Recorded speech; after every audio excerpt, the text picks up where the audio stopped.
دنیا تو کیا ہے؟ دنیا تو صرف کیا ہے؟ غم ہی غم ہے، پریشانیاں ہیں، ٹینشنز ہیں، ڈپریشنز ہیں، سٹریس ہے، کبھی ایک مسئلہ ہے، کبھی دوسرا مسئلہ ہے، کبھی ایک کے ساتھ پرابلم، کبھی دوسرے کے ساتھ پرابلم، کبھی جاب کے ایشوز، کبھی بزنس کے ایشوز، کبھی فیملی کے ایشوز.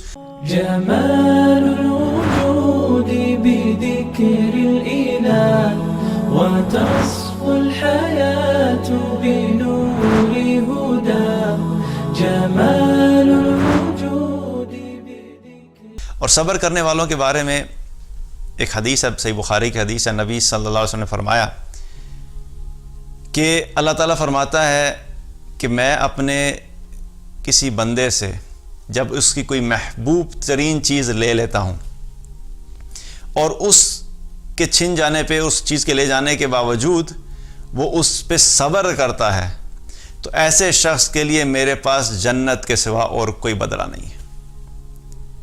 اب آپ سوچئے کہ محبوب ترین چیز کیا ہو سکتی ہے؟ کسی کو اپنا مال محبوب ہوتا ہے، کسی کو اپنی گاڑی بڑی اچھی لگتی ہے، کسی کو اپنی اولاد بڑی محبوب ہوتی ہے، مختلف ہماری چیز ہوتی ہے نا ہماری زندگی میں جن سے ہمیں محبت ہوتی ہے. ان میں سے کوئی بھی چیز اللہ تعالیٰ اگر ہم سے لے لے، اور حقیقت میں ہوتا کیا ہے کہ یہ سب چیزیں ویسے تو دی بھی اللہ نہیں ہوتی ہیں، یہ ہماری اپنی ہوتی نہیں ہے، ہماری اپنی کوئی پوزیشن نہیں ہے، یہ ایک امانت ہوتی ہے اللہ کی طرف سے. لیکن اس میں سے بھی اللہ تعالیٰ کہتا ہے کہ اگر میں کوئی چیز لے لوں اور لینے کے باوجود وہ شخص اس پہ صبر کرے، تو اللہ تعالیٰ فرماتا ہے کہ ایسے شخص کے لیے میرے پاس جنت کے سوا اور کوئی بدلہ نہیں ہے. آپ سوچئے کہ ان حالات میں جو سچویشن اب چل رہی ہے، اس میں اگر ہم صبر کرتے رہیں گے اور اللہ نہ کرے، اللہ تعالیٰ ہم سب کو اپنے حفظ و امان میں رکھے، کسی کو کرونا وائرس کا انفیکشن پازیٹیو ہو جاتا ہے اور اسی حالت میں وہ اس دنیا سے چلا جاتا ہے، تو اس کا کیا اجر ہوگا؟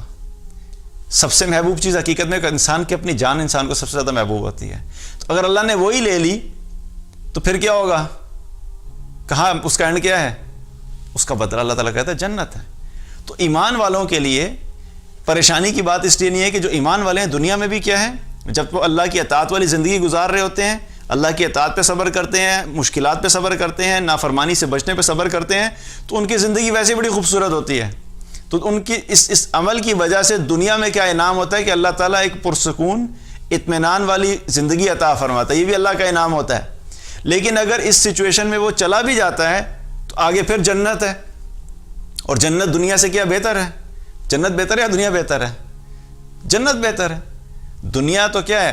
دنیا تو صرف کیا ہے؟ غم ہی غم ہے، پریشانیاں ہیں، ٹینشنز ہیں، ڈپریشنز ہیں، سٹریس ہے، کبھی ایک مسئلہ ہے، کبھی دوسرا مسئلہ ہے، کبھی ایک کے ساتھ پرابلم، کبھی دوسرے کے ساتھ پرابلم، کبھی جاب کے ایشوز، کبھی بزنس کے ایشوز، کبھی فیملی کے ایشوز.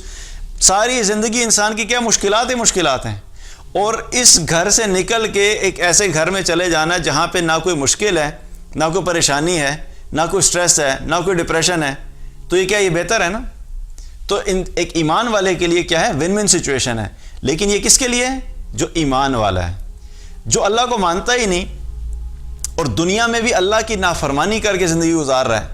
تو اس نافرمانی کی وجہ سے اس کی زندگی میں بے چینی، اس کی زندگی میں خوف، اس کی زندگی میں سٹریس، اس کی زندگی میں ڈپریشن، یہ سب چیزیں ہوتی ہیں اللہ کی نافرمانی کی وجہ سے.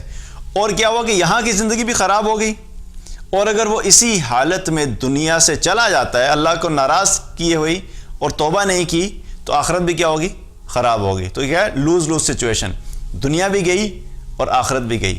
اسی لیے اللہ سبحانہ تعالیٰ نے یہاں پہ جب بات شروع کی تو کیا یا ایھا الذین آمنوا، جو ایمان والے ہیں. اب جس نے بھی کلمہ پڑھا ہوا ہے اس کے لیے یہ گائیڈنس ہے کہ پہلی چیز کیا کرو؟ تم صبر کرو. اور صبر کرنے کے بارے میں ابن کثیر رحمۃ اللہ علیہ نے ایک روایت کوٹ کی ہے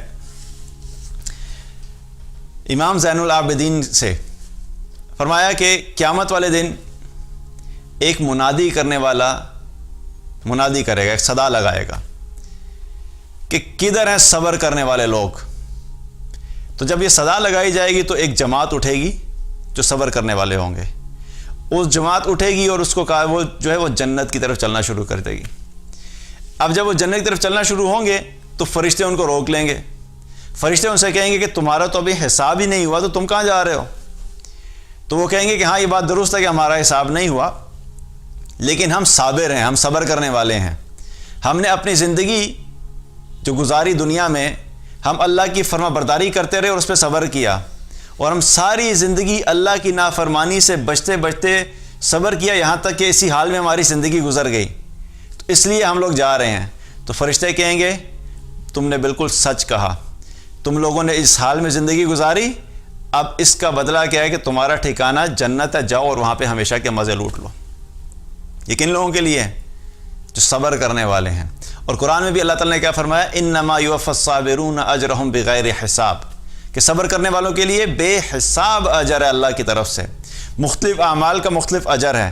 ہم نماز پڑھتے ہیں تو اس نماز کا ایک اجر ہمارے نامہ اعمال میں لکھ دیا جاتا ہے، ہم ذکر کرتے ہیں تو اس ذکر کا ایک اجر ہمارے نامہ اعمال میں لکھ دیا جاتا ہے، اور بہت سے اعمال ہیں جن کی تعداد اللہ سبحانہ تعالیٰ نے بتائی کہ اگر کوئی شخص ایک نیکی کرتا ہے تو اس نیکی کا کم سے کم اجر اللہ تعالیٰ فرماتا ہے کہ میں 10 گنا دوں گا۔ حدیث میں آتا ہے کہ ایک نیکی کرنے کے اوپر کم سے کم اجر کیا ہے؟ 10 گنا۔ تو لیکن یہ کیا ہے؟ 10 گنا سے پتہ کیا لگا؟ تعداد ہے۔ پھر ایک اور حدیث میں آتا ہے کہ 10 گنا سے لے کے 700 گنا تک لکھتا ہوں، تو یہ بھی کیا ہے؟ تعداد ہے۔ لیکن جب صبر کی بات آئی، صبر کی بات پہ اللہ سبحانہ تعالیٰ کیا فرماتا ہے کہ بے حساب اجر دوں گا، کوئی حساب ہی نہیں ہے۔ جب بے حساب ہے تو اس کی کیا آپ تعداد دیکھیں گے؟ کوئی تعداد نہیں ہے۔ صبر کرنے والوں کے لیے اللہ تعالیٰ فرماتا ہے کہ میں انہیں بے حساب اجر دوں گا، اور جو بے حساب اجر لے کے دنیا سے جائے گا تو اس کا پھر الٹیمیٹلی کیا ٹھکانہ ہے؟ اللہ کی رحمت سے امید ہے کہ اللہ تعالیٰ اسے جنت میں داخل کرے گا۔